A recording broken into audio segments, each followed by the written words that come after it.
Hello everyone listening. I'm Uyinene Mrwetyana, Uyinene Mrwetyana's mom. As we might be aware, Uyinene took a journey to collect a parcel at the Clarence Post Office on 24 August 2019. Her life was cut short by a man who was a post office worker because Uyinene refused to be taken advantage by him. It is a year later, and as we remember her on this day, the Uyinene Mrwetyana Foundation, in collaboration with the University of South Africa's Masculinity and Health Research Unit, together with the Psychological Society of South Africa, have decided to host a webinar on gender-based violence. We are asking why men's violence against women in South Africa is not changing swiftly enough and what to do about it. Kindly join us as we continue to find ways of curbing this despicable crime. We invite men to join us and to stand up against gender-based violence. We invite them to be part of the change. Rise up, men. Sidiphakamani madoda.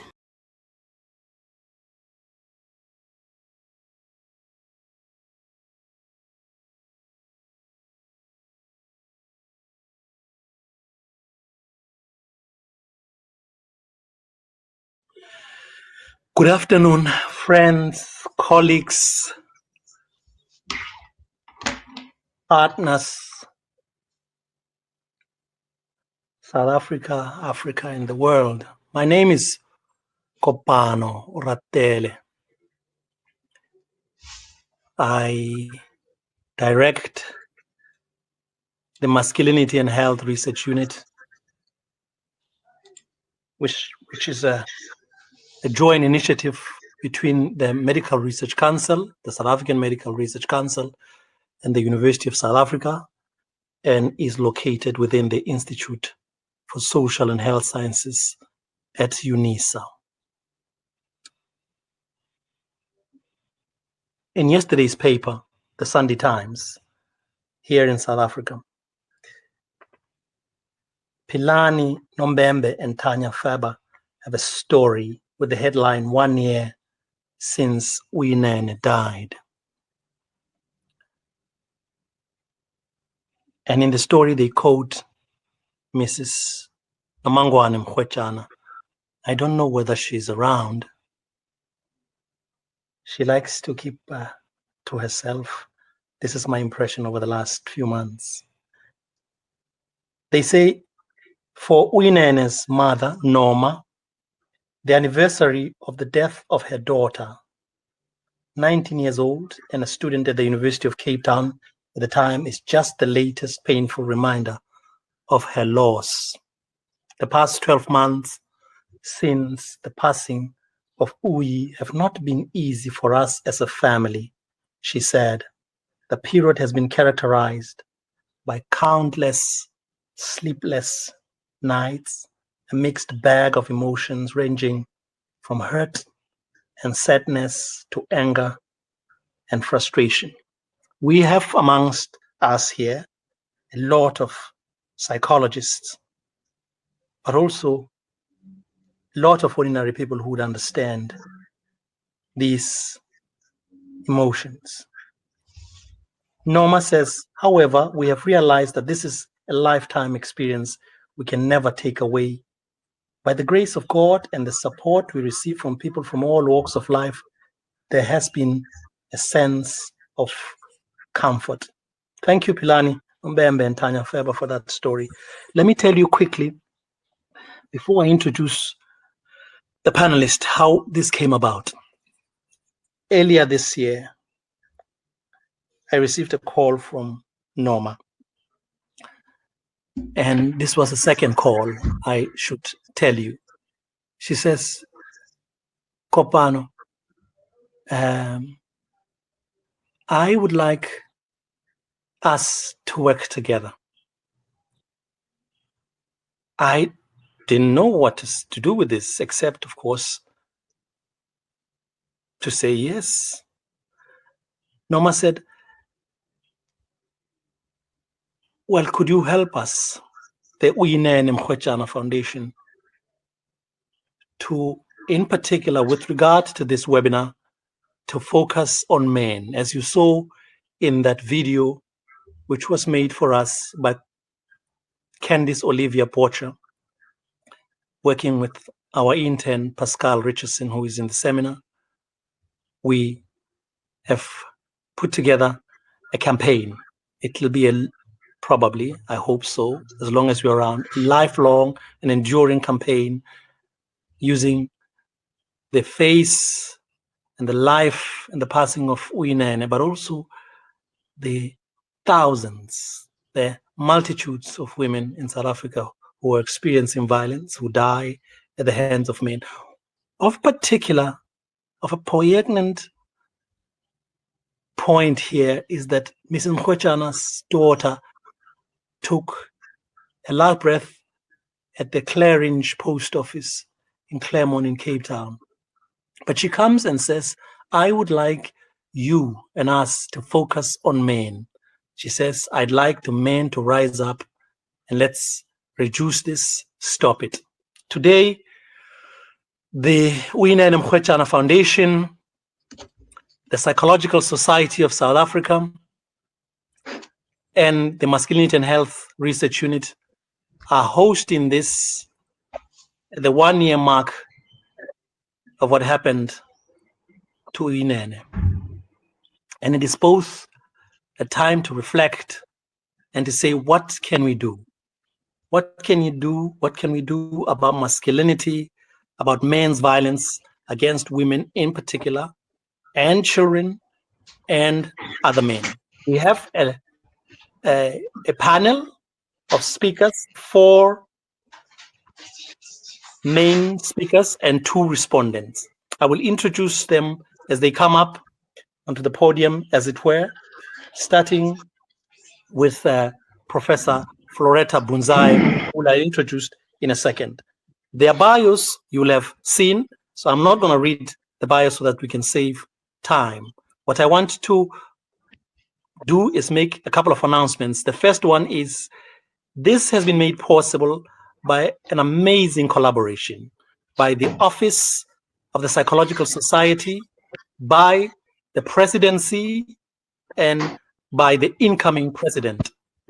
And I want to thank them for that. And of course, our students at the SAMRC and at UNISA, who have been sterling in the work they have done.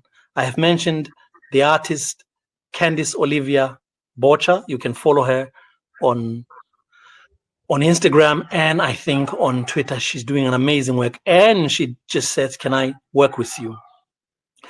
At the same time, you'll hear that the community pharmacists have come on board and says, we'll also offer our support. And you'll have seen that from SAISA. I'm saying this because I'm calling on all of us. Of course, your government and the state should be protecting women. But increasingly, as I grow older, I know that we expect too much from our government. As I think about this matter, that we as citizens, as psychologists, as professionals, must do, can do, have to do something about this in collaboration with others who are working on this. So now I'd like to introduce the first speaker of the 4. And the 4 speakers are Professor Floretta Bunzai of the University of Cape Town, Professor Peace Kikua of the University of Witwatersrand, Professor Malose Langa, also of WITS, and Reverend Bafana Kumala, who is at the Songe Gender Justice, the co-executive director. I will start with Floretta. Of particular interest is that Floretta runs a hub that is doing amazing work, critical work on gender violence, on feminist theory, on feminist work. And I know she might not want me to say this. What I needed to do is to have Floretta here because Floretta has been thinking quite a lot about Anene Boysen. She is working on a book and I'm looking forward to that. And I have read parts of her writing on that. Floretta, the floor, as it were, is yours.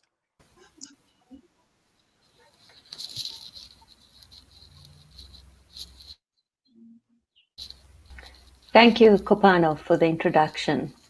Good afternoon, everyone. I want to thank SISA, the UNISA Masculinity and Health Research Unit, and a special thanks to the Mrwetyana Foundation.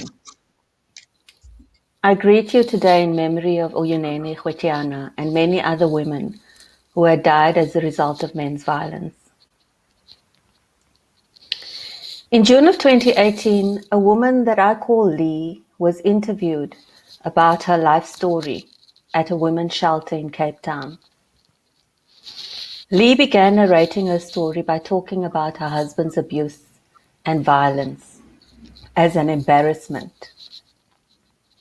Throughout her narrative, she made repeated reference to the embarrassment caused by her husband's abuse and how this contributed to the shame that she felt. Lee endured the violence on and off throughout 15 years of marriage before making her way to the women's shelter. The story of a woman like Lee, her actual experiences of violence, and the story of her life growing up in multiple contexts of violence and violation will not make it into the South African media. We won't hear about the systematic failures in Lee's life, about how as a child she moved from one family member to the next after her grandmother passed away. We will not be able to hear the story of how Lee was abused by a stepfather while growing up. We will not hear Lee's story about her life with an abusive husband. We won't be able to question why it is that she carries the shame of that violence. And we will not be given an opportunity to feel empathy towards Lee and other women like her, and so to collectively yearn for the social changes that are necessary. We will not see Lee's story reflected in media reports unless she dies brutally at the hands of a man. You know how sometimes the media headlines the headlines or something in a media report that sticks in your head. And for me, it's the one that said 2013 was a bad year for women. Indeed, 2013 was a bad year for women. And we remember women like Anine Boysen and Riva Steenkamp and many other women who died that year. But every single year is a bad year for South African women. And I don't need to recount the statistics on gender-based violence to show this. I don't need to recount the ways in which rape and other forms of violence against women in South Africa takes on a particularly gratuitous, intense, and violent character.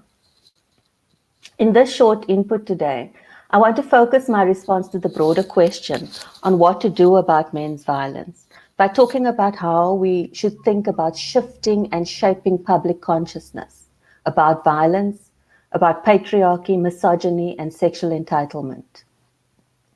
The first, of course, is to name it. Language, we know, is very important for bringing things into public consciousness and for mobilization. In South Africa, like elsewhere, we managed to move in consciousness and activism from concepts like family violence and domestic violence to talk about gender-based violence. Recognizing the gendered nature of the violence and how it is intimately linked with men, masculinity, and patriarchy. Yet in this current moment, I would argue that gender-based violence is a term that is emptied of meaning. We talk about gender-based violence without talking about misogyny, a very important, I think, element of the violence. And by misogyny, we mean the contempt and hatred directed at women. How is it possible for media to report on the death of women? A pregnant woman found hanging from a tree, a woman found under her bed, found in a rubbish bin, in a drawer, at a construction site, on a field, in a shallow grave, without talking about misogyny? How is it possible that we see media reports recounting in very graphic detail the injuries that women sustained during the attacks and the state of their dead bodies without any reference to misogyny? How is it possible to report on this kind of gratuitous, pervasive, and intense violence without talking about the systemic nature of misogyny in South African society? In addition, how is it possible for media to report on the excessively high levels of sexual violence without explicitly linking it to sexual entitlement, to the entitlement that men exhibit towards ownership over women's bodies? There are reports showing just how very commonplace where are the reports showing how commonplace sexual harassment is in the experience of every woman in South Africa? Where is the work that shows our men, young men, schoolboys, businessmen, men in construction, #all men, enact varying levels of entitlement to women and their bodies? Although all women are subjected to harassment as an expression of male entitlement, it's also important to mention that this entitlement is deeply racialized and classed, with some women's bodies considered to be more available than others.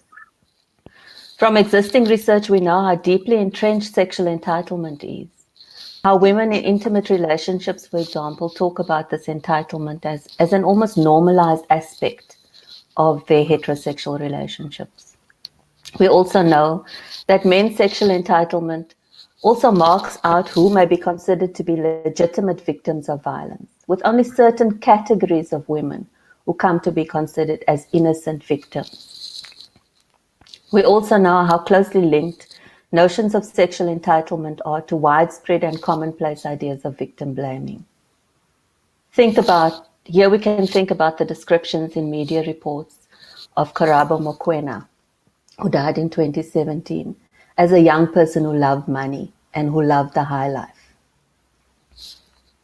Why is it that we see media reporting on specific forms of gender-based violence like rape and intimate partner violence only when it results in the death of a woman? Why are these events reported on as singular, individual, isolated events that appear to puzzle us? In the process of creating a spectacle of violence against women in South Africa, violence is stripped of its social and historical context and ends up having little to do with embedded systems of patriarchy, male entitlement, and misogyny, and everything to do with individual perpetrators who acted out of character or who had consumed alcohol or drugs, and about individual women who were in the wrong place at the wrong time, who did not do enough to keep themselves safe, who went out drinking with the wrong men, like Anene Boyson. Every time a woman is brutally murdered in South Africa, we express outrage and surprise. We act surprised as if misogyny, trans and homophobia, and sexism aren't part of our daily realities, as if we don't currently have a war on women's bodies. These expressions of outrage and surprise do little to tackle the deeply racist, sexist, misogynistic, homophobic, transphobic, xenophobic, and anti-poor contexts which form part of daily living in this country. They allow us to deflect responsibility and to go back to the pretense of normality, letting ourselves and the everyday context of violence in which we operate off the hook. So I want to suggest that there are few things that the media can do to shift consciousness about violence. We need sustained media campaigns on gender-based violence, not waiting for Women's Month or 16 days of activism to put reporting of violence on the agenda, or not waiting for another graphic story that will sell newspapers. We need to steer clear of episodic reporting on violence, incident-based reporting. We need thematic reporting that includes detailed, contextualized, grounded stories on gender-based violence. Steering clear of episodic reporting will also mean that the types of violence that are usually silenced, like intimate partner violence or sexual harassment, will feature in media narratives of violence. In reporting more generally, the media needs to show up instance of sexism and misogyny in society, but they must also take the lead in challenging stereotypes and biased reporting. And we must hear victims' voices, which we currently don't, in reporting on violence. We can't promote public understanding and shift consciousness about violence if we don't. Finally, we need to have people of influence speak out against gender-based violence in ways that matter, not in the vacuous and empty ways we currently see. When we speak out against gender-based violence, are we speaking out against a culture in which misogyny is tolerated and even celebrated? Are we speaking out against the ways in which women's bodies are policed and controlled? Are we speaking out against everyday sexism and racism, against sexist jokes, and against the objectification of women? Are we speaking out against violence against trans women, black lesbian women, black migrant women, and sex workers, for example?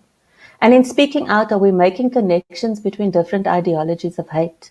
Are we making connections between the dehumanization of women and other forms of dehumanization? What do we mean when we say we have to fight the scourge of gender-based violence?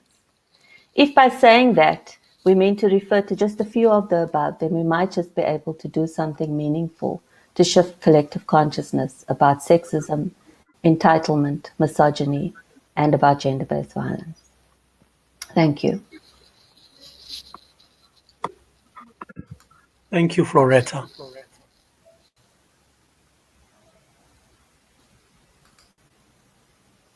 I'm going to ask us to move on, and please keep the questions coming, and we'll have the first round after the fourth speaker, and then again after the respondents. I want to introduce Malose Langa. Some of you will have heard him. He's been in the media quite a lot lately because of this book, Becoming Men. The last chapter of the book is called Safe Spaces, and he's promised to talk a little bit about that. Again, this is for tweeters. Yesterday's Sunday Times covers Malose's long-term research in Alexander with a group of boys that resulted in Becoming Men. One of the most terrible stories in the book is about Opa, who was a teenage father who liked sex, what Malose calls sex jaru. But he also had a consciousness to connect with what Floretta was saying, that after he had had a child in his teen years, while he was playing Amat dice, would save the money so that he can help to support his child.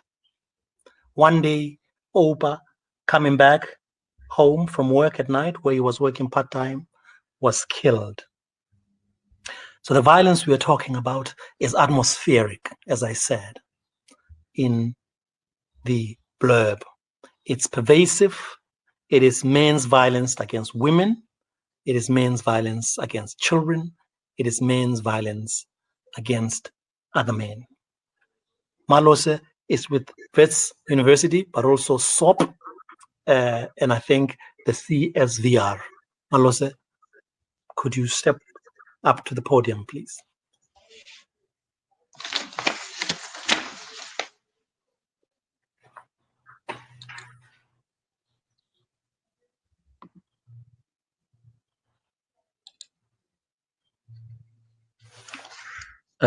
Thanks, Kopano. And first and foremost, I wish to express my appreciation to the organizers of this conversation. As mentioned by Floretta, specific mention of SAISA, UNISA, and the Uyinene Foundation.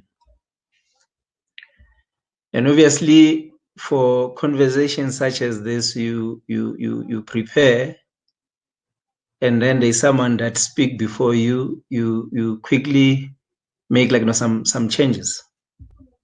And listening to for Floretta as a way of getting into my contribution, when she recounted the images of women who were killed in the hands of men like myself,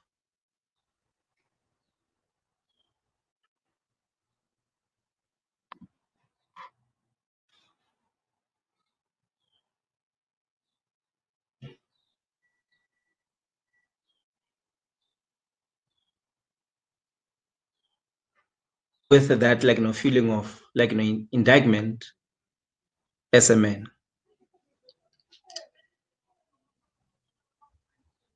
And the key opening remark that I want to make, which relates with my main contribution to this conversation, it is the quote from Chimamanda Adichie, where she says, I would like to ask that we begin to dream about and plan for a different world, a fairer world, a world of happier men and happier women who are true to themselves. And this is how to start.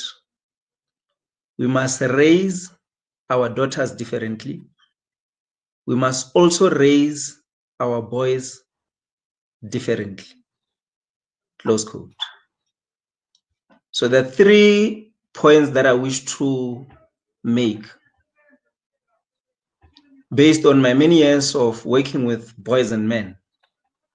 The first point is that masculinities are not rigid but flexible.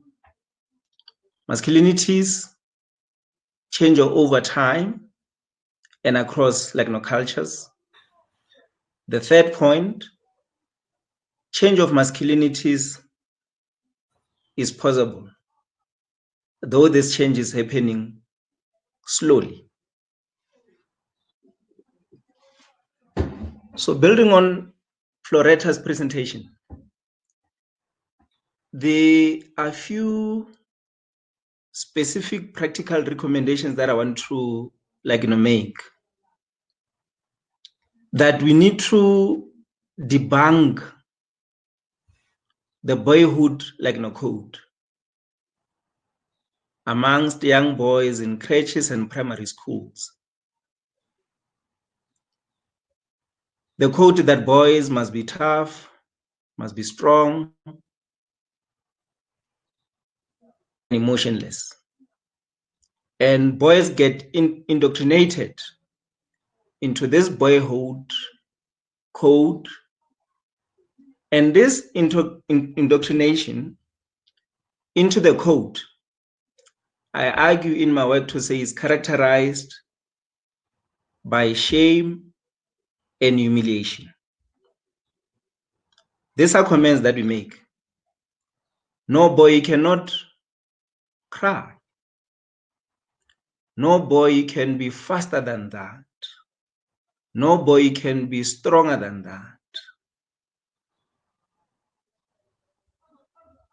What happens to a boy who fails to live up to this expectations? Obviously, such a boy shall be shamed. Such a boy shall be humiliated. So boys' code, with this example, begins to kill us from a very young age. By the time we reach the age of 18, 20, 20 years, 21, 25 years, we are dead walking zombies. But we are still expected to be human and behave in a human manner, despite our deadness. So I wish to argue that abuse of women amongst in our society begins at a very young age. Boys begin to call girls names and objectify them at a very young age, where they call them horrible names. When I was fair, all kinds of names. And what becomes very interesting is that girls with high self-esteem and self-confidence often become targeted. They are seen as our Mrs. Know-it-all. and must be put in. So for me, this explains the violence that men perpetrate against women, especially women who are seen as like assertive and powerful and refusing to toe the line. So as a society, we empathically need to work with boys and men to help them realize the cost of boyhood code and how this code kills them and deny the opportunity to be free human beings who are males. We need to help boys and men to deal with the pain associated with the cost of manhood. We need to help boys and men process any hate arising out of their homes or home spaces, as we all know that some home spaces are characterized by so much abuse and neglect and the sense of abandonment with regards to their fathers. And obviously, I mean, psychologists have written quite extensively on this subject matter, on the relationship between childhood traumas and violence. We need to help boys and men talk about relationships and expectation that such relationships must be based on mutuality and equality. Simple conversations about what is a relationship, what makes a relationship a relationship, what are boys and men's expectations of relationships. Are these expectations real? Are these expectations based on fairness and justice? Help boys and men accept that relationships end, and women have a right to also end relationships. Help boys mourn for such relationships when they end. Based on my work, what you see is that boys and men have so much anxiety about relationships, but obviously this anxiety is well masked. Hence, some have multiple relationships which they call a backup plan. But behind that, you see a lot of fear. And we need to help boys and men to deal with some of those feelings. Help boys and men accept that women are sexual beings and they have a right to their bodies, then they have a right to say no to unwanted sexual advances. Talk to boys and men about sex and sexualities, which Floretta has expanded on this point. Help boys and men deal with psychic pain associated with being a male person, including feelings of ambivalences, contradictions, and hesitation. Based on William Pollack's work, Rescuing Our Boys from the Myth of Manhood, I quote, he says, real boys need people to help, need people to be with, who allow them to show all their feelings, including their most intense feelings of sadness and disappointment and fear. Real boys need to hear that these feelings are normal and good and masculine, close quote. In conclusion, I wish to argue that working with boys and men is not anti-women, it's not anti-feminism, or it does not amount to the marginalization of women and girls. Working with boys and men, it is acknowledging that boys and men perpetrate violence. And the only way to stop this problem is to engage boys and men, but still offer services of counseling to victims of the violence that we men perpetrate. And I wish to quote Kopano as a way of concluding my contribution to this conversation. We cannot treat suffering because of the transformation of gender and sexual relations if it weighs more than the pain of others, more than the pain of children who experience violence from adults, or women who are raped by men, or the poor at the maze of capitalist structural violence, of queer who are violated because of their sexualities. There is then an obvious need to work with and on boys and men and masculinities towards not only stopping men's interpersonal and self-directed violence, but more importantly, to find non-violent, egalitarian, and healthier forms of masculinity. Close quote. I thank you.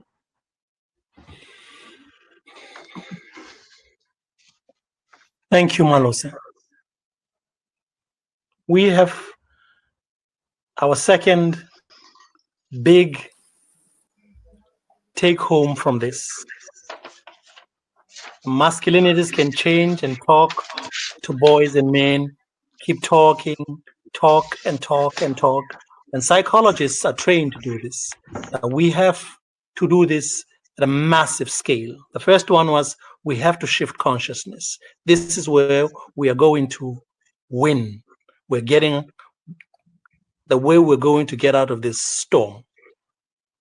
As somebody who's interested in this, who's been interested in this for close to 20 years now, one of the things I learned to do right at the outset is to make a connection with people working on men's violence, on masculinities.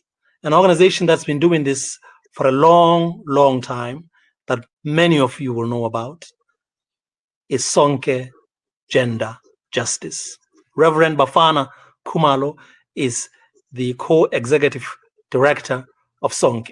We have had two people, one at UCT, a critical psychologist, a feminist psychologist, who runs the hub, as well as being an editor of psychology in society, PINS. We've had a researcher, a counseling psychologist, who has just published a book on becoming men.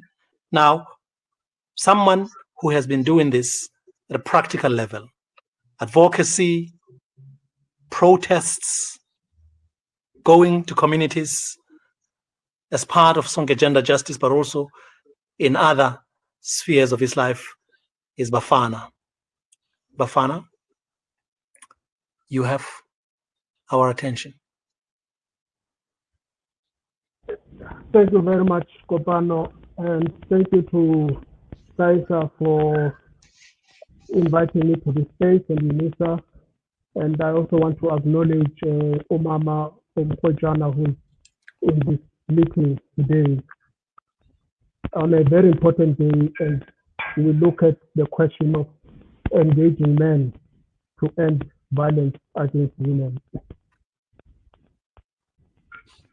As we all know, colleagues, violence against women is very rampant in South Africa. It's 5 times global average.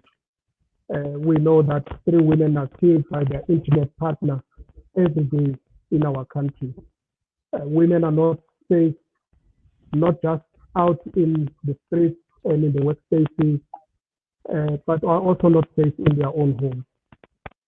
And for many women, violence is a daily lived reality for them. The president describes this as the second pandemic next to COVID-19. And part of the problem is the attitudes that we have about violence against women in this country. Part of the reason why it's so rampant. We have people who excuse this behavior. There are people who argue in the work that we do when we talk to men that men have a right to control their wives, the behavior of their partners, and they have the right to discipline them. And this is an arbitrary right that is given simply because they are men. And it can move from anything. You know, I'm not happy with the cooking. My partner came back late from work, even if she did indicate she's working overtime, something that benefits their family. But that does not stop her being a victim of violence. To a man who feels threatened possibly by the fact that the partner may be advancing in her work and growing in her stride. There's notions that are perpetuated sometimes that there are just causes for violence. I'm often amazed when there has been an episode of violence, people will say, but she must have done something to him. You know, he's such a gentleman. He can't behave like this. Surely he must have done something. So the woman is always blamed, even before people knowing what the problem may have been, as if there can be any justification for violence in anything. There's the victim blaming. Colleagues will recall the story of the young woman who was stripped naked at North Street taxi rank because the taxi drivers felt she's not fulfilling the code according to them of this decently dressed. And so to prove that they are in control and in charge, they gave themselves the liberty to strip her, just to give a strong message to women that we control you. Hello. Just 1 second. People are asking you to sit close. Hi, Bafana. Could you sit closer to the mic? People are asking you to sit closer to the mic. They can't hear you clearly. Okay. Can you hear me now? Yeah, a little better. If you can do it a little bit more, I'm not sure where the mic is, but yes, this is a slightly better. Okay, sure. All right. Okay, thanks. Okay, you know what? I propose we move on to the last speaker, and we will have Bafana come in at some point, either during question time, but also in the final concluding moments. So, sorry about that, Bafana. People were having a little problem hearing you, so I needed to let you know about that. We're going to move to the fourth speaker, third and a half for the moment, Professor Peace Kikua. Peace is here in particular because of two things. One, she writes prolifically about gender and sexuality, about harassment at universities. And so as a scholar, as a thinker, as a great thinker, I think we want to have her here. But Peace also is the chair of the Sexuality and Gender Division of the Psychological Society. Peace, please step up to the podium.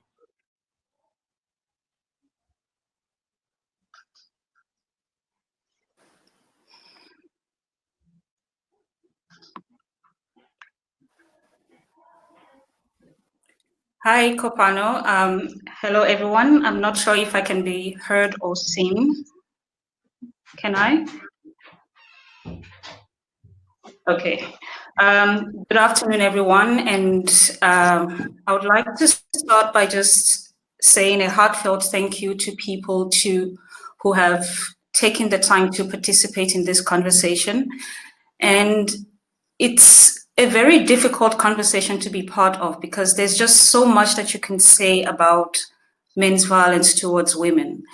But what I want to try and do in the time that I have is to respond to the three premises that Kopano had sent out, which was around what would need to happen for gender-based violence to come to an end, for men's violence towards women to come to an end. And what I want to do is to engage this conversation, but to engage it in terms of three provocations. But before I get to those provocations, I want to start out by maybe reminding us about something about violence that we all know, but we don't talk enough about, and that's the profile of violence.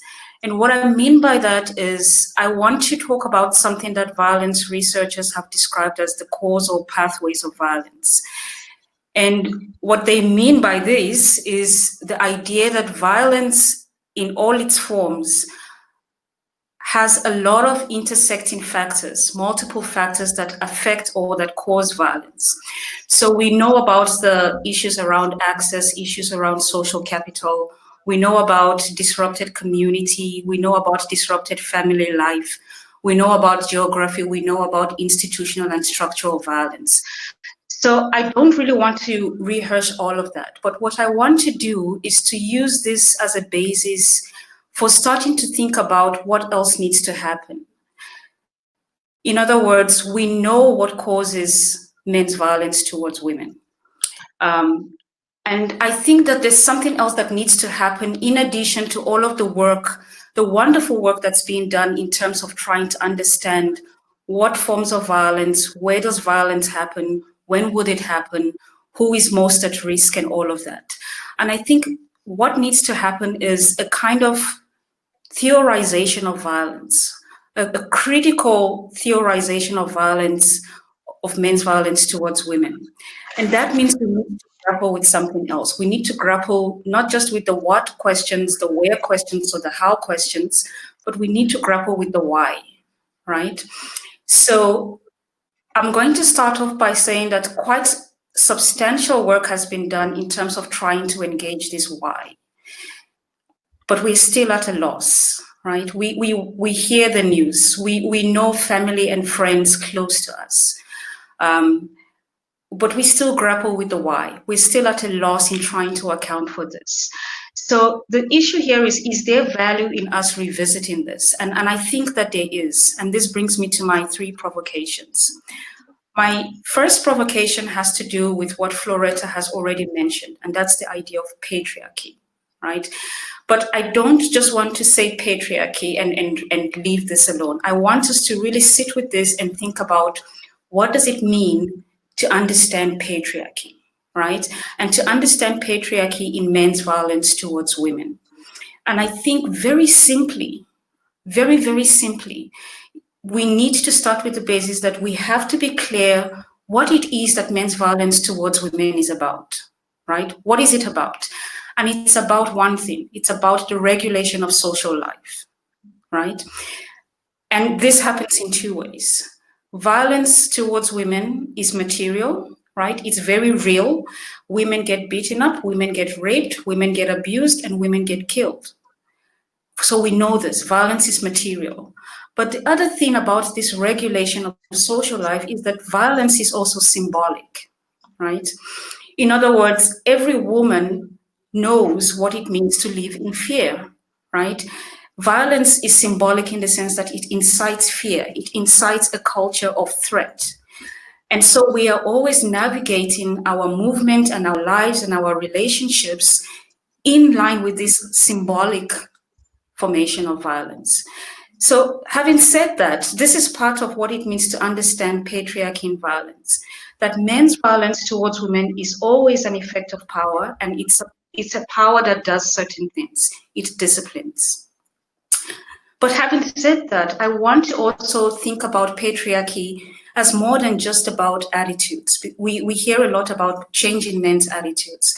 And patriarchy is a system, right? It's a social political system. And it's a system that relies on violence. The very definition of patriarchy is that it endorses violence.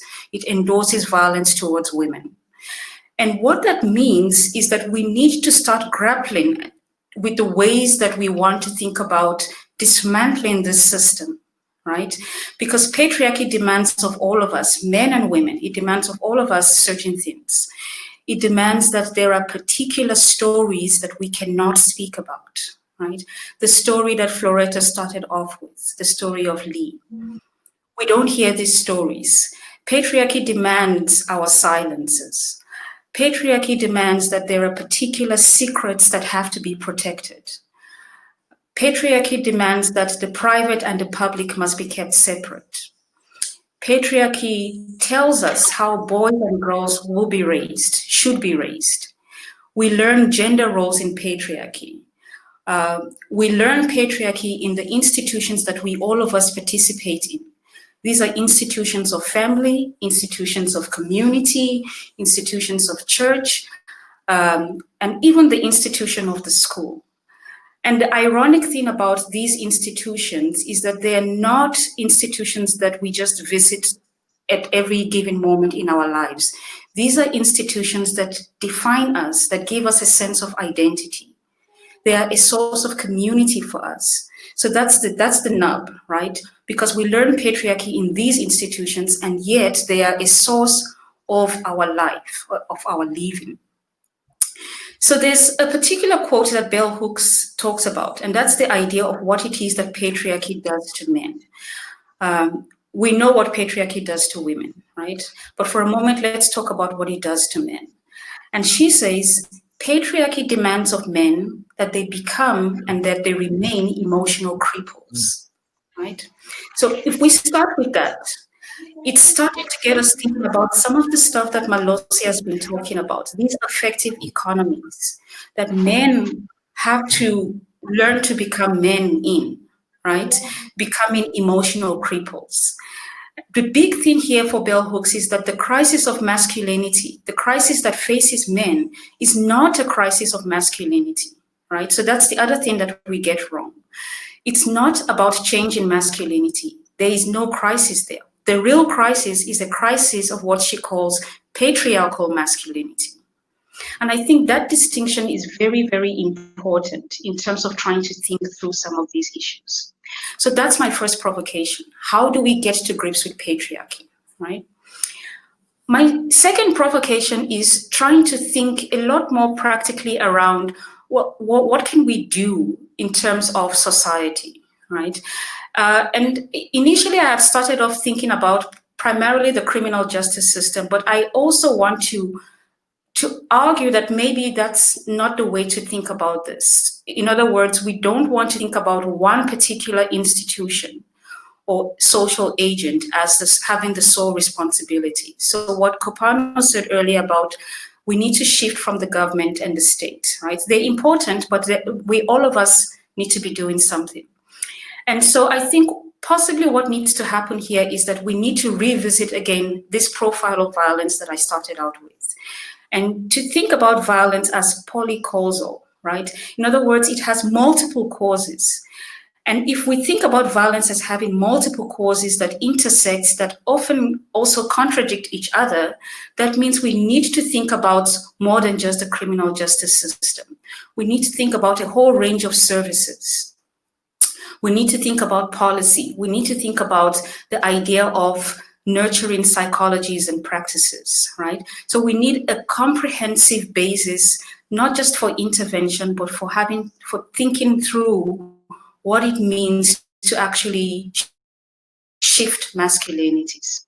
And one thing that I will say here is that part of engaging in services, criminal justice system being one of those, is I think we don't talk often enough about our own assumptions about violence, about gender-based violence, about men's violence towards women.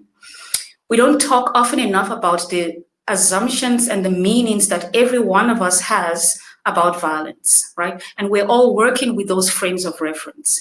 And I think it's naive of us to assume that the people who work within these different sectors are working with a blanket understanding of violence. So part of what I would argue is that we need to, as part of shifting cultures, we need to work with the orders of morality that govern how we think about violence, how we understand violence, so that when a case of violence is reported, we know that the way that we respond has a lot to do with the ways that we think about violence. It has a lot to do with who we think are worthy victims of violence. It has a lot to do with what we think should be kept private and public and separate. It has a lot to do with how we have been taught to think about masculinities in these institutions that I have talked about, the family, the schools, the church. So that's the one thing I would say. We need a kind of comprehensive engagement with society in terms of shifting masculinities. My last and really important and possibly the most frustrating provocation is the idea of nurture. How do we do the work of nurturing? How do we nurture nonviolent masculinities? And I'm going to start with what maybe you could describe as a cynical response, and that is to say that individual men changing their destructive attachments to patriarchal masculinities will not translate into patriarchy as a social political system disappearing. That's the bottom line, right? Individual men can do the work and should do the work, but that does not translate into a system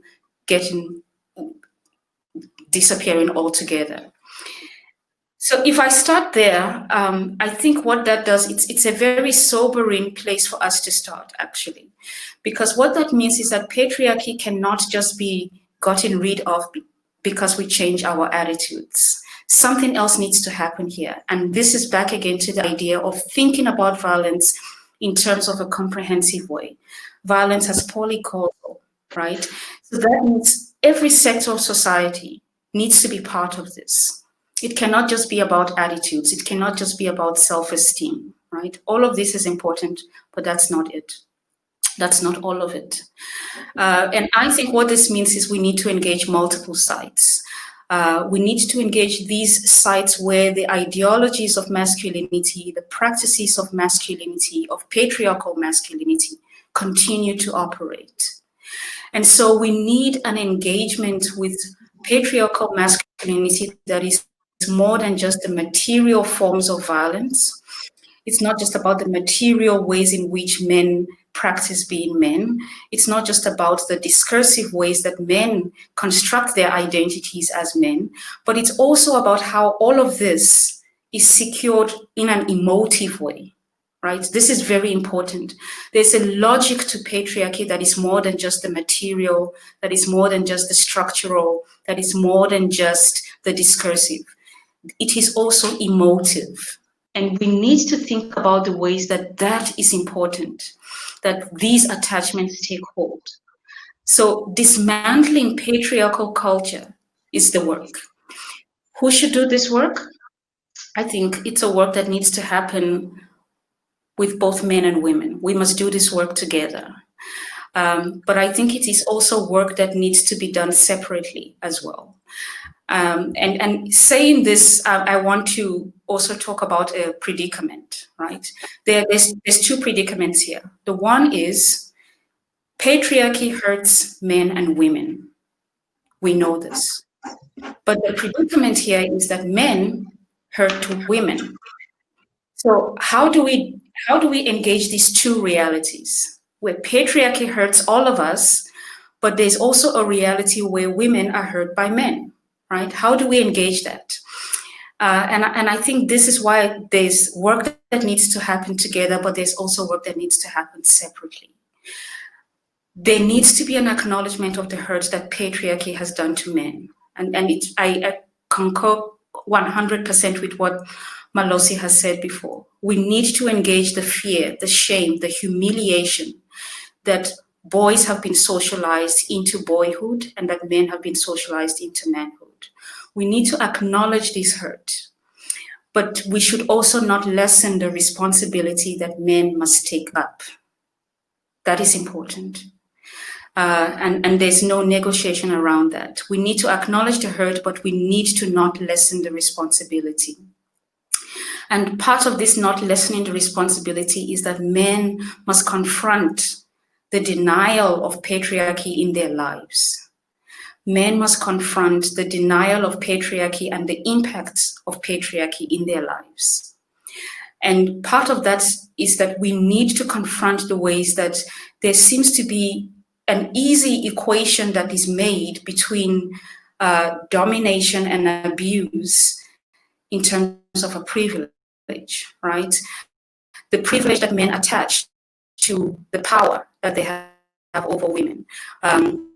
We need to disrupt this kind of thinking, right? We need to be able to unravel the ways in which there is actual hurt that exists there.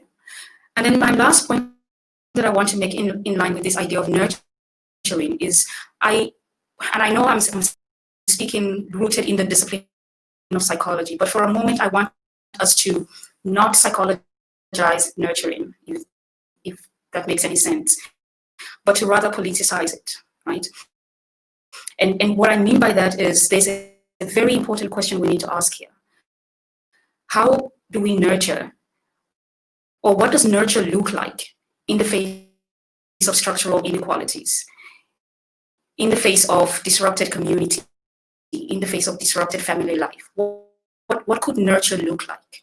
And so it should be more than just the psychologizing in terms of attitude, in terms of self-esteem.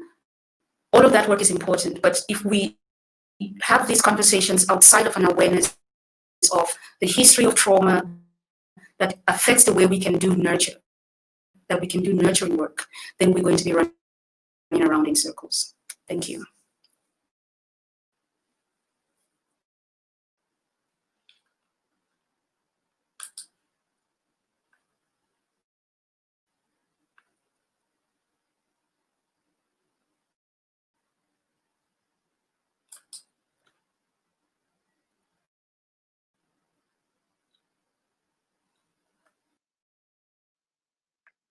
Thank you, Peace. I had my microphone and my video off. Could we quickly get Bafana? And I'm hoping that Bafana will focus on the last part of his presentations on what is being done practically in advocacy, in the work that Sonke has been doing, rather than the theoretical part. Thanks, Bafana.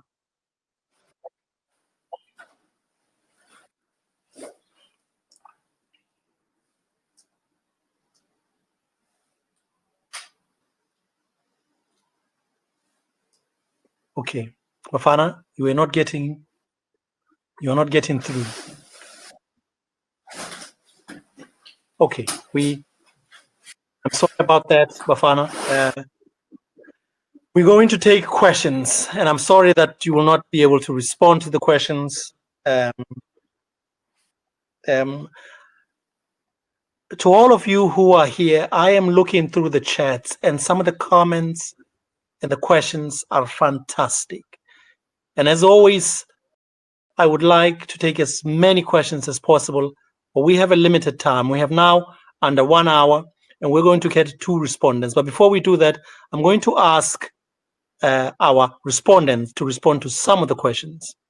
I had 4 questions I had put down here that Fatima had sent me, and I also have taken down a few. But I want to say to Gaby Fauchier, who's a registered counselor, I really like what Gaby Fauchier is saying. She says, in my opinion, no one is born an abuser. It's learned. Men learn how to treat women by looking at how their fathers treat their mothers and how women in their communities are treated. As a girl, if you want to know how a man will treat you, look at how his father treats his mother.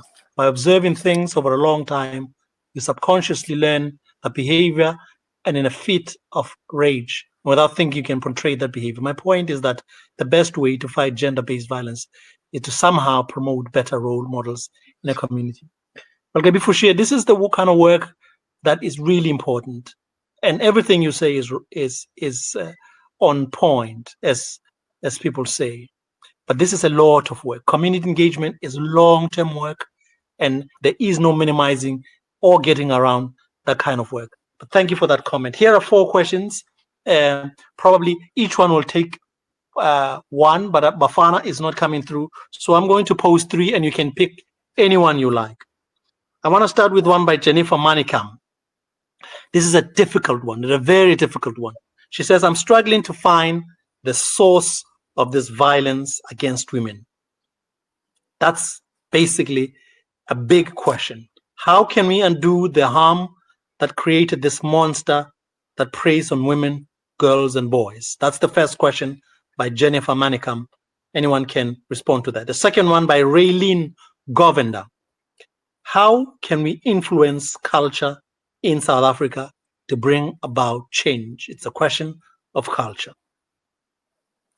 I'm going to take the third one from Fan Smith, who's been very active in the chat. How can we undo the harm?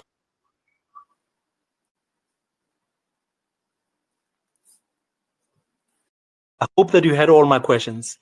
The third one is by Fan Smith. She says, information campaigns, I guess she's talking to Floretta's consciousness and the media work that's necessary. Information campaigns are okay. They are critical. They're more than okay. But she says, only in the short run, but rather, what do we do in the short run? Don't you think that accountability and strong legal action, serious and strong legal action is vital? The answer is yes, but I want you to go a little further and respond to Fan Smith about that. And then the last question, let's take one by Simpiwe Sitebe. Simpiwe Sitebe says, if by 1820, this is directed at Maluse, if by 18 years, 20 years, we are dead inside, this is what Maluse said, something along those lines, how do we unlearn the programming that we have had up to that point? 4 questions, Raylene Governor, Jennifer Markingham, Fan Smith, and Simpiwe Sitebe. Do you want to get a started piece on any one of these that you want to choose?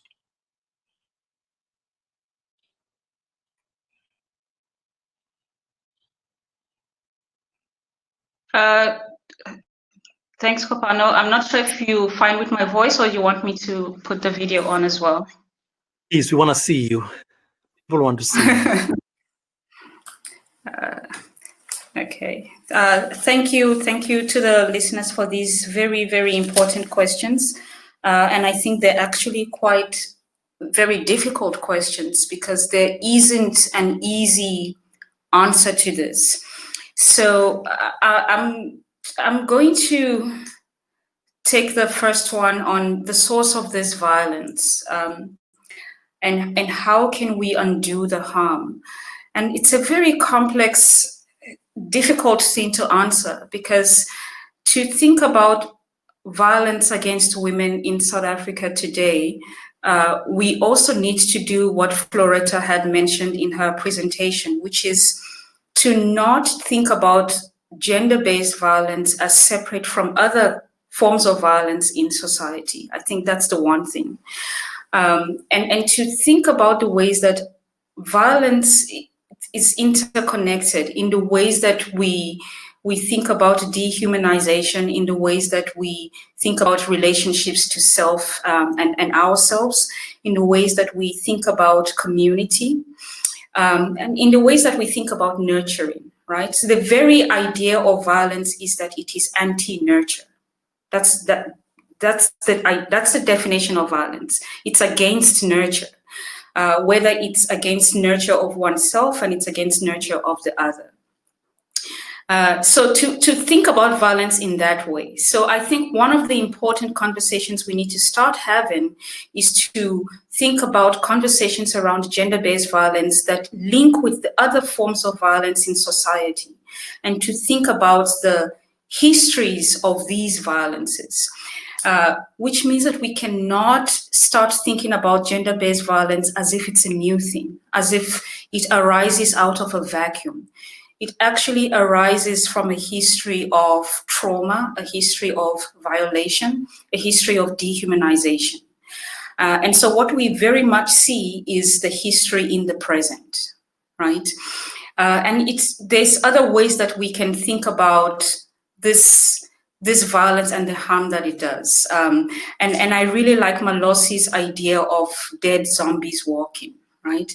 Because what you in essence have are people who are empty, right? The ways in which that our capacity to love, our capacity to nurture, our capacity to choose is eroded and has been eroded by a very violent history, right? So I think engaging that source of violence is very complex in that way. But then how do we undo the harm? Sure, that's really difficult. And sometimes I think the best place to start is, as Floretta has mentioned, it's about naming, and it's about naming what has been done to us, right? It's about refusing the polarizations that we are invited to be part of in this fight against violence towards women.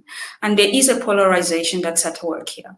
So we need to accept that there are ways in which we have all of us been hurt, and to refuse the invitation to turn on each other. But to rather start thinking about the ways that we can nurture community, nurture institutions as part of this healing, of this trauma. And we can start in simple ways that is about the cultures that we participate in every day of our lives, right? The cultures that we participate in the intimate spaces that we find ourselves in the spaces of our family, in the spaces of school, in the spaces of the church. And I think this is very important because we do not think clearly enough about how these institutions are actually quite violent in some ways, but yet are the source of our life and our sense of well-being and our sense of identity. And so it's almost a contradiction that the very things that we turn to for nurture and for identity are also the things that violate us, that erode our sense of nurture, that turn us into the emotional cripples that we are. So it's a complex process, engaging the source of violence, but also engaging the undoing of harm. Thank you, Peace. Can we get Malose? In particular, the question was very much directed at you. If we are dead inside, if we are dead men walking or zombies by 20 years, 18 years, how do we unlearn the programming we have had up to that stage? Simpiwe Sitebe asked this question.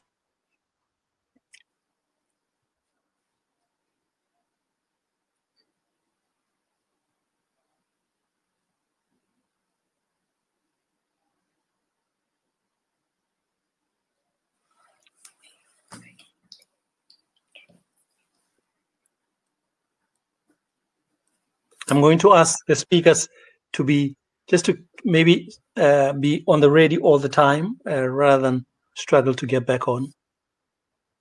Malose?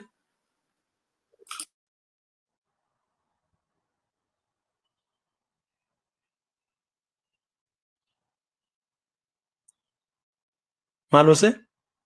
Are you there?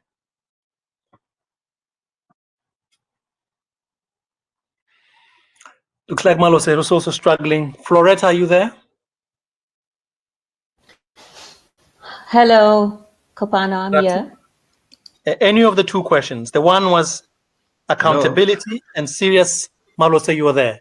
Don't go away for the next round. Just keep your, even if you switch off the video, but the sound should be there. So the question's about unlearning the programming. No, I'm saying you can come on, but for the next time, don't go away. Don't go away too far. So you can switch on the camera and the voice, please. Are you talking to Malose? Malose, I'm talking to you, Malose. Oh, okay. I thought you moved to Floretta. Go ahead. Sorry, I'll try and be brief. I mean, I guess Peace covered some of the points, but obviously reiterating what she has said about the source, and I guess the key point obviously is about the polymorphous nature of violence. You know, to say there are a lot of factors at play, and I guess the construction of hegemonic masculinities, it is one of those factors. But obviously it cannot be singled out as the main driver of violence, and I guess about the need to dismantle the whole system. But coming back to Simpiwe question, and I guess it relates with my introduction about change. To say change of masculinities, it is possible. I guess recognizing the contribution by peace, that also we need to look at the bigger sort of system. But let me focus on the individual processes that happen, and here I'll rely heavily on my work.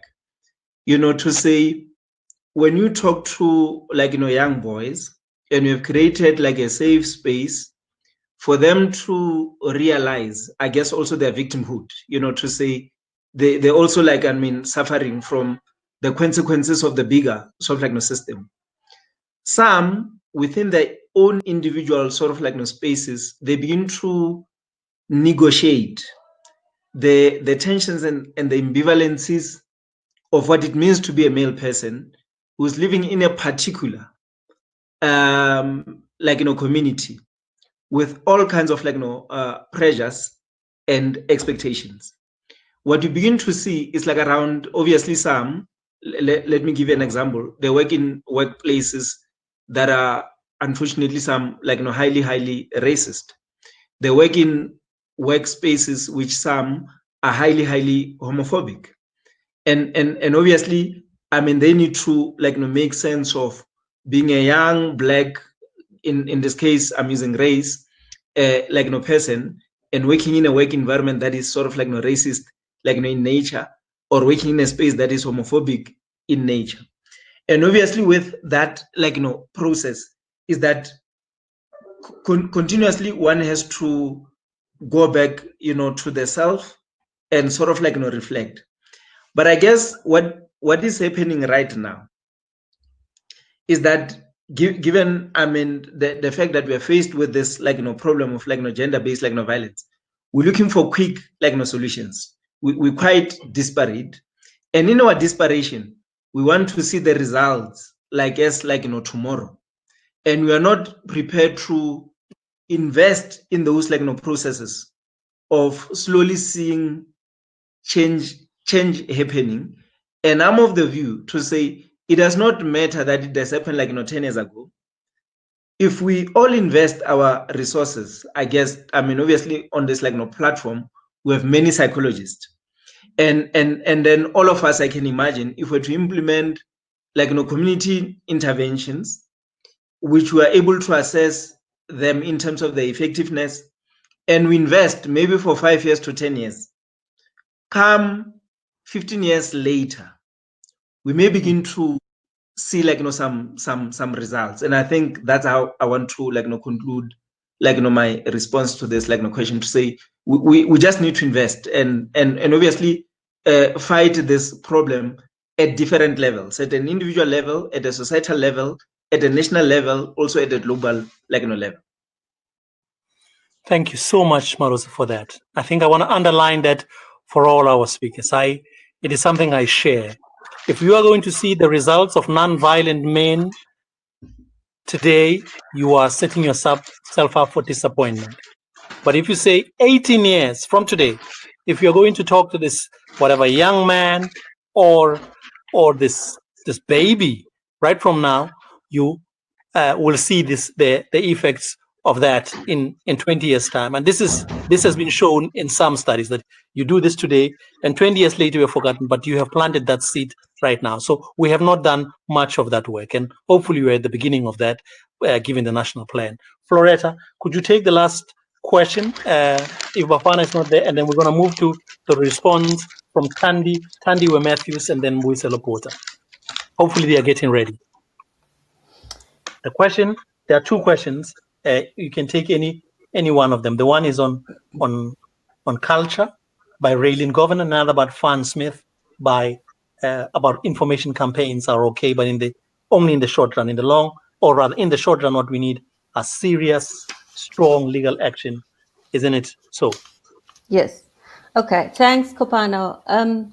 I think there seems to be a problem with my video, so it might go on as I'm speaking. But so the point, I think, just to reiterate from what I was talking about earlier, is to say that, of course, shifting, or what I was suggesting was one thing, focusing on one thing. But to pick up from what Malose said, we do need widespread systematic change. Of course, serious and strong legal action is important, but it's not the only thing. So we do need more widespread change. But I think that we also need to begin to think about violence against women as intersectional. We need to almost foreground the intersectional nature of violence against women, of gender-based violence, right? So if we are interested in Black women's experiences of violence, then we also need to be interested in questions of racism. If we are interested in looking at how violence affects Black migrant women, then we also need to begin to ask questions about xenophobia. If we are interested in looking at the experiences of violence, of gender-based violence against sex workers, then we need to be interested in questions about sex work. So I think that the only way we are going to make a meaningful impact is to begin to see connections between these different struggles. That the struggle against patriarchy should also be a struggle against racism, should also be a struggle against xenophobia. And I think that's important for activism and for our thinking about violence against women. And I want to end off also by saying that when we talk about things like shifting public consciousness about violence, it seems like such an impossible thing. But if we were having this conversation today in a face-to-face platform, we would all be distancing, we would all be wearing masks, there would be sanitizers everywhere. And you think how quickly that kind of message about the pandemic has spread, and how, you hardly ever see people walking around without a mask. Then perhaps it's not that difficult to shift public consciousness. So I want to leave us with that. Thank you. Thank you, Floretta. Thank you again for that. Tandiwe Matthews, are you around? I would like to call you to make a response on behalf of the HRC, the South African Human Rights Commission, if you're around. You are there. That's lovely. Thank you very much.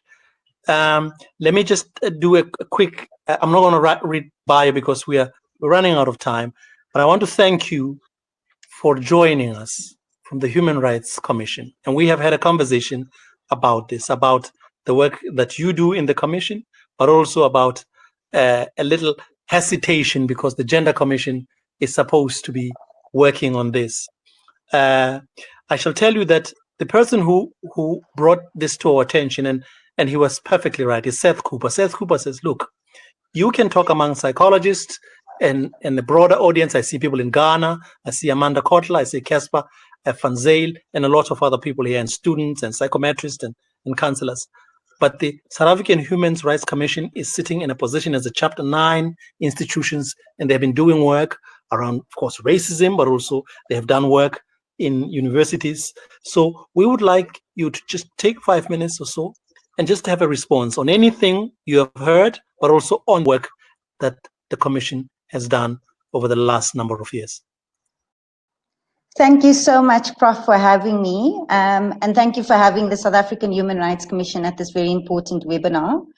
My comments will speak to the issue of criminal justice reform, which, as many of the speakers have said, is only one arm of a multidisciplinary and intersectional intervention required to combat gender-based violence in South Africa.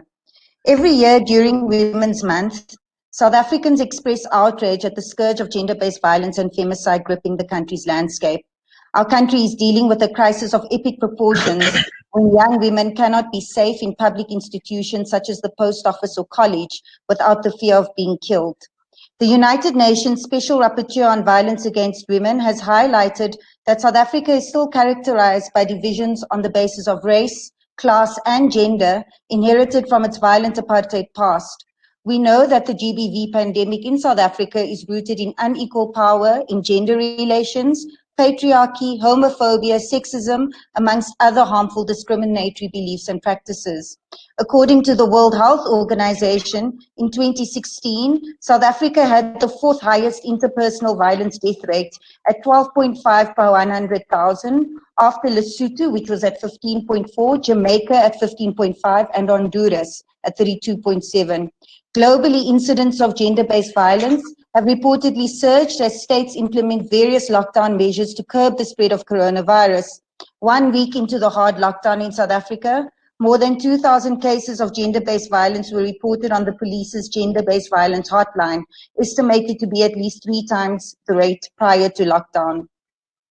Shortly after Uyinene was killed, the president announced the implementation of an emergency plan that would encompass a number of interventions aimed at combating GBV through prevention, strengthening the criminal justice system, enhancing the legal and policy framework, ensuring that victims receive adequate care, support and healing, and improving the economic power of women. In its report entitled Unpacking the Gaps and Challenges in Addressing Gender-Based Violence in South Africa, which was released in 2018, the South African Human Rights Commission highlighted how gaps in the criminal justice system inhibits the ability of women and girls to access constitutionally guaranteed basic human rights. The credibility of any government's response to GBV can be sourced back to the strength of its laws, policies and interventions, and the manner in which they are both implemented and prioritized. Not only does South Africa have a comprehensive and globally recognized legal framework to address GBV, such as its Domestic Violence Act, Sexual Offences Act, and the establishment of the Thuthuzela care centers, the country's courts have also played an instrumental role in the fight against GBV. For example, the Constitutional Court in Carmichael held that the state is obliged in terms of the Constitution and international law to prevent violence against women and to protect the dignity, freedom and security of women. However, research has also highlighted that despite the clarity provided in the legislation to provide protections for victims of GBV, victims frequently experience difficulty in accessing the criminal justice system. For example, due to the passive and negative attitudes expressed by the South African Police Service officials, victims either feel discouraged to report cases to SAPS or tend to withdraw their cases because of the secondary victimization they encounter. There have also been instances where women who have previously been granted protection orders had subsequently been killed as a result of intimate partner violence. Victims of GBV have experienced difficulty in navigating the court system, and under-resourced courts have resulted in a shortage of staff to process the applications for protection orders. Moreover, in many parts of South Africa, victims of GBV have had to travel long distances without sufficient funds to access the courts or to seek legal assistance. Despite these gaps, the National Prosecuting Authority reports a conviction rate of 97% of a total of 66 cases finalized relating to intimate partner femicide for the 2018-2019 financial year. This highlights that the country's data is insufficient to provide accurate estimates of women homicide statistics. These gaps in policy implementation are exacerbated due to a lack of clarity around the mandates of relevant government departments regarding specific functions and activities to achieve the objectives of the legislation. Importantly, the costs of implementing legislation, policies, and associated plans are insufficiently accounted for, resulting in inadequate funding required to combat the scourge of GBV in the country. The lack of allocation the necessary funds has also resulted in a constrained resource environment with a shortage of skilled staff and inadequate data collection, monitoring and evaluation of state programs to address gender-based violence. With regard to these gaps in the criminal justice system, the South African Human Rights Commission made several recommendations that sought to promote the adoption of reforms for strengthening measures to prevent GBV. These measures include a gender mainstreaming approach to budgeting, policy making, and standard setting in both the public and private entities. Many of these recommendations are also reflected in the President's emergency plan, Some specific recommendations in the Commission's report include that the government conduct a thorough disaggregated budget analysis of state allocation and expenditure on legislation, policies and programs that aim to combat GBV on an annual basis, indicating relevant increases and decreases in the budget and in the manner that is widely accessible by members of the public. Any trade agreements with business should specifically include commitments toward the prevention of GBV for employees and or communities in which such private actors have business operations. Lastly, the performance of the Department of Women must be closely monitored to ensure that the department meets its targets and effectively promotes gender equality. In conclusion, the South African Human Rights Commission remains concerned that despite the recognition and protection of rights afforded in the Constitution, the high numbers of GBV incidences perpetrated against women and girls demonstrate the lack of a clear commitment by South African society to protect those most vulnerable. We must continue to monitor and evaluate the measures undertaken by the state to promote and protect the rights of women and girls towards the advancement of a society infused with the values of justice, dignity, and equality. Thank you very much, Prof. Thank you, Tandiwe. This was excellent, and the work is going on, as you can hear. But we are in the middle of the storm, as I keep on saying. But also, there's something to be said about that. I might say it right at the end. Mbuyiselo Porter is the second respondent. I hope he's around. He is well known in work on men, on masculinities, against patriarchy, and talking to traditional leaders, cultural leaders. Mbuyiselo Porter, are you there? And he's also going to offer a response to the speakers, but also to any of the questions that he might have heard. Mbuyiselo, could you step up to the podium, please? Hi, Kopano. I'm here. Go ahead, please. Are you able to hear me? We can hear you clearly. Well, thank you, Kopano. And let me start off by saying that in fact, my heart goes out to the Mrwetyana's family, and also for the organizers of this webinar. I think that we have to keep on going on. I want to say, Kopano, that in fact, to respond to one as coming from the Commission for Gender Equality, to respond to I think it must have been Professor Malusi, who I have worked with on a number of years, to say that Kopano, we need to change the narrative in the country. And for me, one of the best ways of changing the narrative is that we can no longer afford the luxury of talking to the girl child. We can no longer afford that luxury because girl children don't rape themselves, don't violate themselves. And what the Commission is doing now in all the 9 provinces is to make sure that we in fact up our game, our programs on focusing on working with men and boys in the different provinces. The beauty about the Commission for Gender Equality is that you have a footprint in the 9 provinces. Well, again, having said that, there are also challenges in terms of the Commission not being able to properly execute its mandate, in that lack of resources. I mean, imagine in the 9 provinces, you only have in each office 1 legal officer. It would have been ideal to have more than 1 legal officer in all the 9 provinces, so that they're able to adequately attend to cases of GBV that are on the increase, but also sexual harassment, rape and deaths and killing of women. So we as a Commission are in fact working with outside donors, for that matter, to ensure that we increase our work with men and boys. I think that if we change that narrative, it's going to assist us. I think, Kopano, as within the commission, we are in agreement that it's about time that we, in fact, focus on why is it that the education or this mobilization, in fact, is targeting the girl child that don't work at night, wear properly, don't go to that shebeen.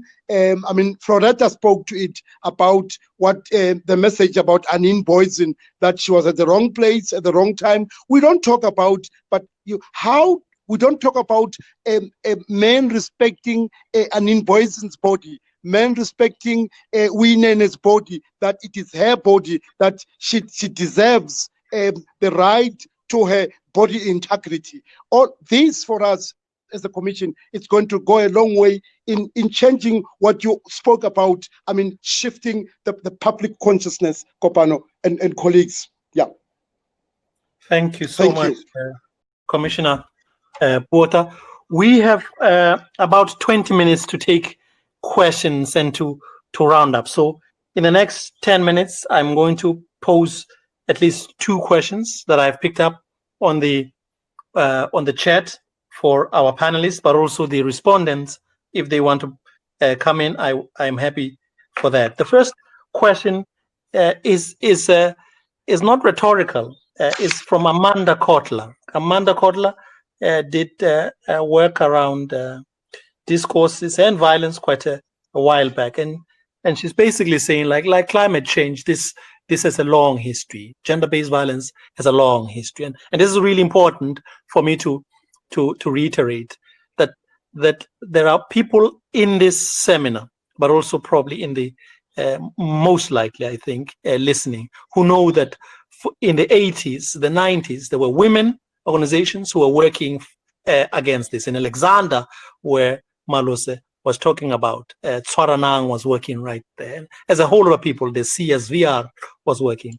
And as Floretta says, there's a connection between different kinds of violence. Political violence is connected to gender-based violence. Gender-based violence is political violence. So Amanda Kotler is saying, when do we wake up to take this seriously? When do we wake up to take this seriously? Anybody can respond to that. And then the second one is from the artist we're working with, Candice Olivia Pocher. She has 2 questions, but I'm going to pose only one of them because of time. Basically, she's saying, yes, nurture plays an important role in educating compassion to individuals, in the prevention of violent acts. But there's this idea of victim mentality. So the question is, how do we undo the victim mentality in abusers? And if Benita Mulman is here, probably would answer this, or the people at ICC, the ISS, Institute for Security Studies, that you understand that men have been abused, they grow up in these hard conditions, but how do we undo this victim mentality? So those are the 2 questions I am posing to you from the floor, as it were, and anyone can respond to them. Who wants to respond? Mbuselo, I see your face there. Do you want to respond to that?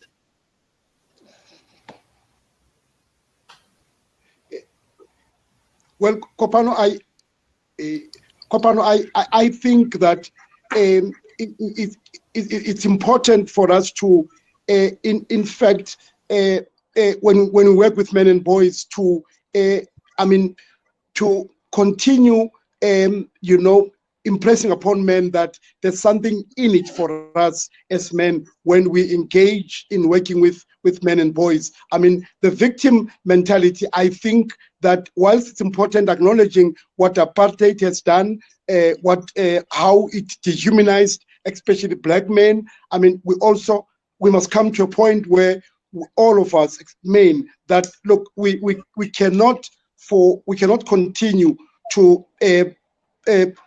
blame what apartheid has done. While that's important, but it's also for us to acknowledge that we have a lot of work to do for ourselves, because just Professor Peace, who spoke about patriarchy, in fact, also hurting men. I mean, the system that also dehumanizes men. When we are able to acknowledge that we can do this work in liberating, to quote one of your books, I mean, its caption when you, I mean, liberating masculinities. I mean, we would find a liberation for ourselves when we liberate others. Thank you. I see Floretta is there. Do you want to respond to Amanda Kotler in particular? No, I wanted to respond to the question of victim mentality, but also to tie into another question that came about the legacy of apartheid and slavery. And, yes. and thinking in particular, because some of the work I've done is also working with organizations that work with men who had violated a protection order. And I think that it's important to acknowledge that history, you know, a history of family, of historical trauma that families have been experiencing. It's for 10 years, almost. And the history of, you know, dehumanization. So not just a history of apartheid, but a longer history that includes slavery, historical trauma, and a lot of silences around that. I think if you are working with men and you don't find opportunities to surface those narratives, then your message about their choice to use violence against women in the present day is going to be, it's not going to be heard. So I think you can surface those narratives, you can talk about historical trauma, you can talk about past dehumanizations, you can talk about present dehumanizations, but that talk doesn't have to mean that you are excusing men's violence, and it shouldn't mean that you are excusing men's violence. So, and I think it's important to surface those narratives in the ways in which you work with men to end their violence against women.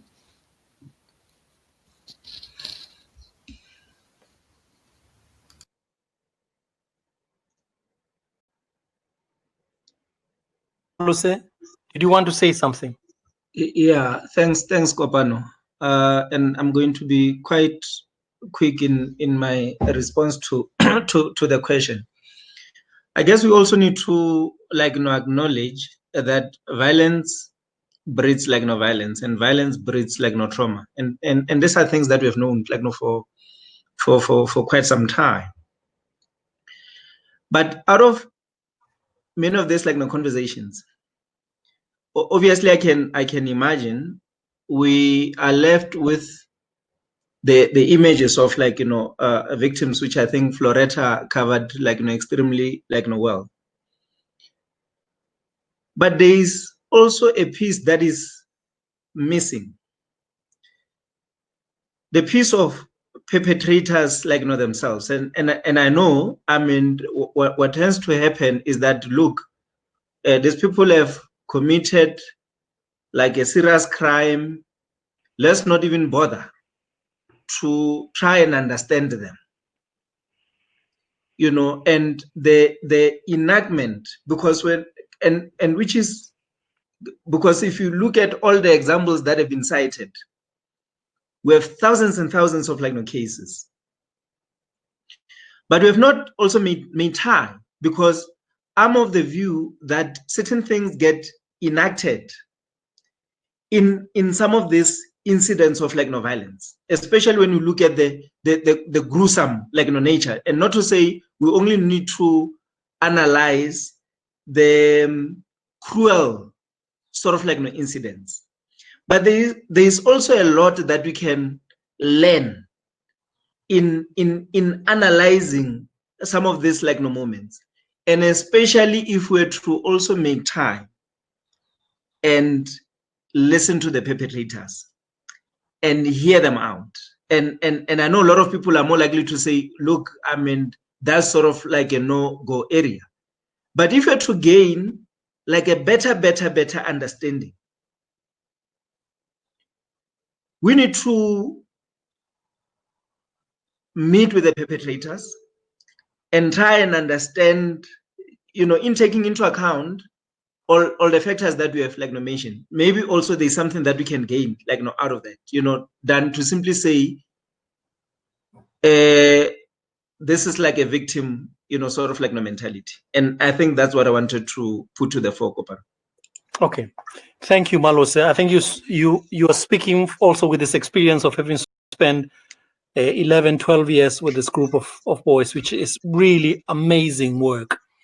Ladies and gentlemen, and all queer folk out there, I want to recommend, particularly on this question, the book by Chandra Gould, Beaten Bad, I think it's called. The moment you open the book, you'll realize the kinds of life stories, the histories of these men who end up in jail, who commit terrible, awful violence against women, against other men.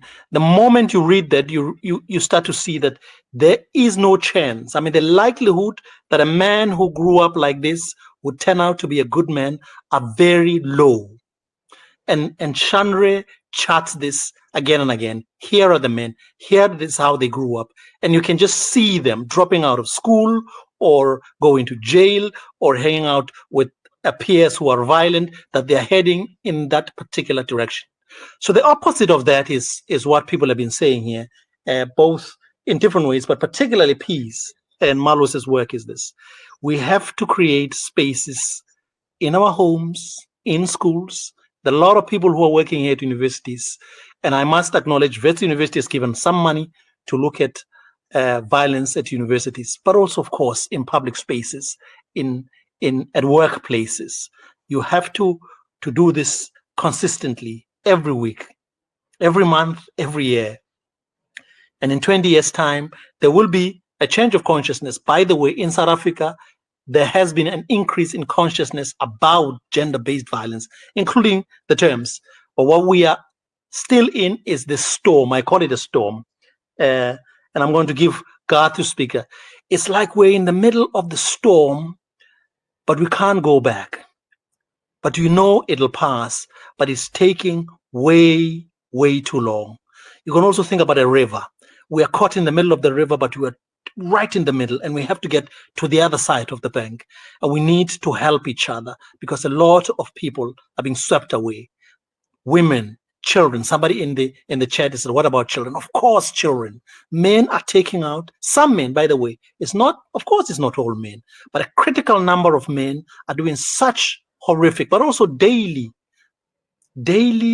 expressions of violence against women, against their own children, against other children, and against other men, and of course themselves. You know, I don't have to repeat this, about how alcohol is one of our greatest entertainment in the country. I mean, you know, I drink alcohol, but just running out to buy bulk alcohol, we are one of the top countries in binge drinking, in drinking alcohol per liter in the year.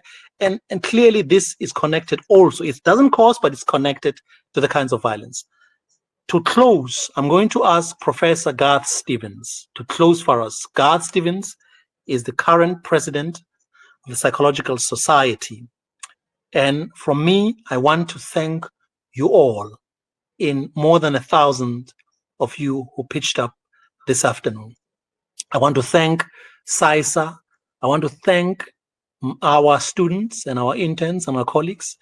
In particular, I want to thank Mrwetyana and the people who work with her at the Uyinene Mrwetyana Foundation.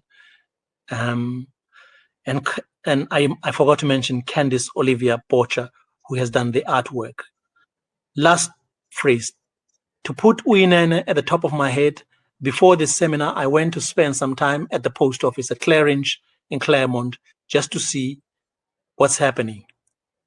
And I hope all of you can retweet, can send messages today, if no other day, about Uyinene, but also all women who are violated in South Africa by men, that we are going to get out of the storm sooner or later, and hopefully sooner. Garth Stevens. Thanks, Kopano.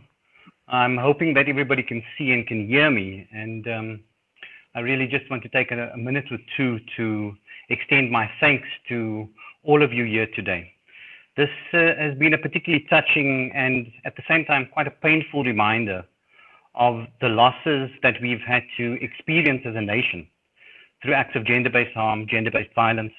But as the panelists have so eloquently indicated, This is not only about gender-based harm and gender-based violence. This is also about elements of entitlement.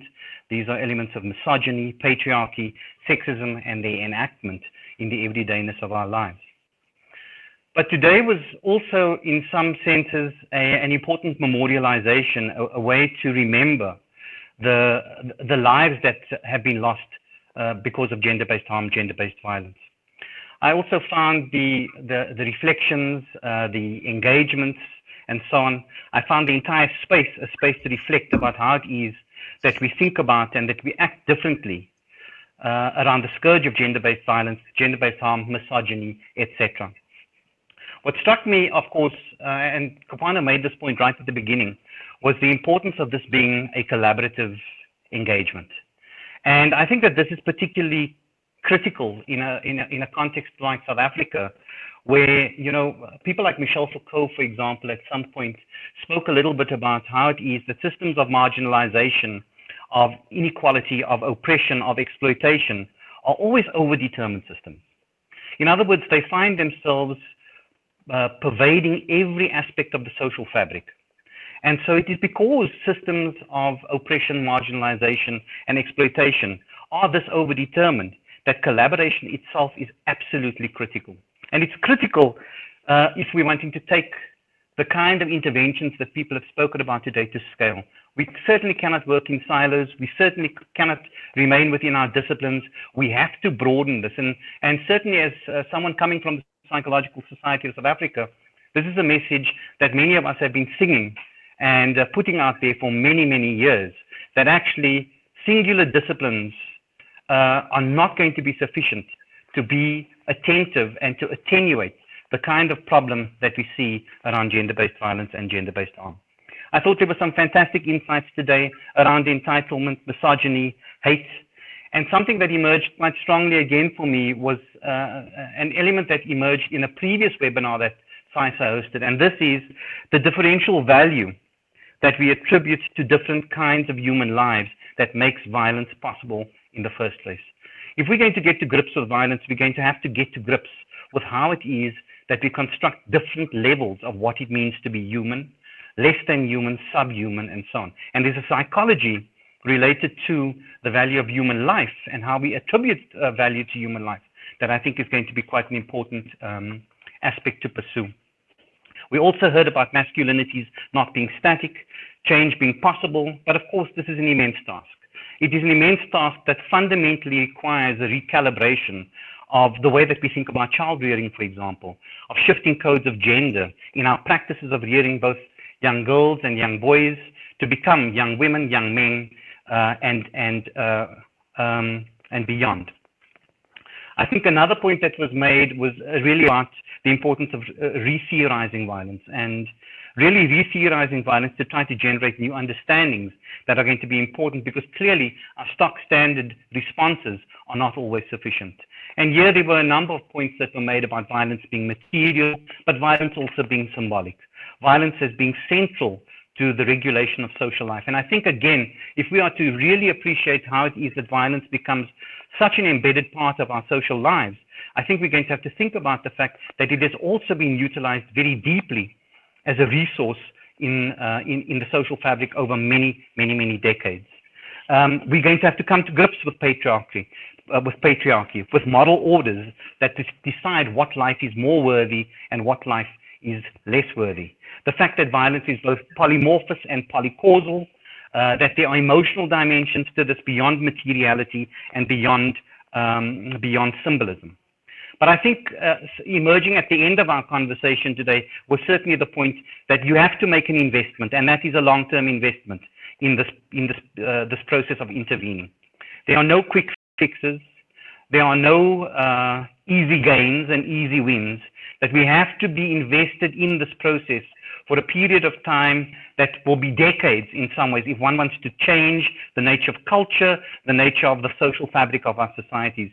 And to that end, of course, we are going to have to make a contribution that is beyond the kind of 3 or 4 or 5 week interventions that are often hailed as being critical. So with all of that in mind, I really want to extend again, Kopano's done this already, but I want to extend my thanks to all of the co-hosts of this particular webinar today.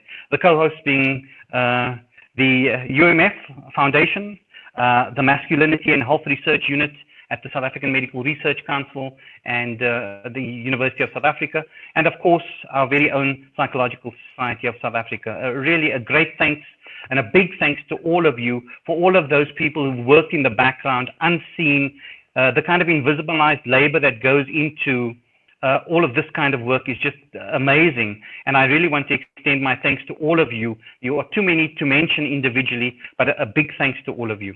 I want to say thank you to Kopano for really facilitating this particular session today and for pulling it together in the way that you have, in the only the way that you can do this, Kopano. The quintessential kind of style that you bring to webinars like this, that is both thoughtful and considered, but also engaging, conversational, and I really, really appreciate the way that you've done that today. I want to say thank you to our panelists for their amazing insights, their time, again, for just sharing your thoughts. I know that these are very short webinars. We'll be dealing with complex matters, and we can never ever get to grips with everything in these spaces.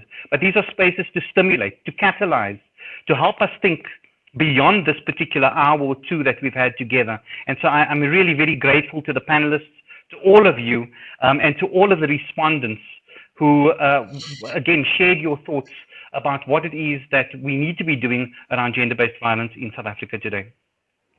Lastly, I want to say thank you to all of you as participants.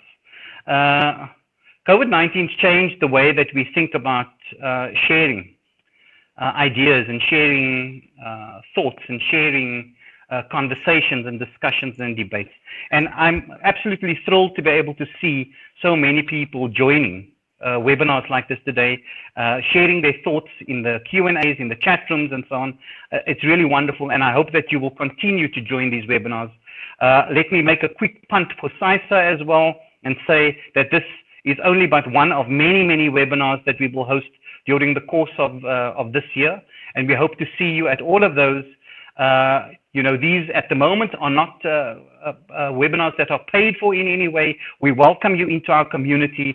We want to be part of your community and again build a collaborative spirit in the way that we deal with questions that are difficult and complex in South Africa today. Finally, as a small housekeeping matter, for those of you requiring CPD points, there is a link that was posted. There's an evaluation form. Please do go out there and do this. I also want to just share with you the work that's been done in support of victims of violence with the Independent Community Pharmacy Association. Again, there was a link that was posted on the webinar today, but will also be on the CISA website. So from me, again, to all of you, thank you so much for being with us today, for sharing your time, for sharing your thoughts, for sharing your insights. To panelists, respondents, participants, all alike, and to our hosts, of course, thank you very, very much, and we look forward to seeing you at our next webinar. Thank you.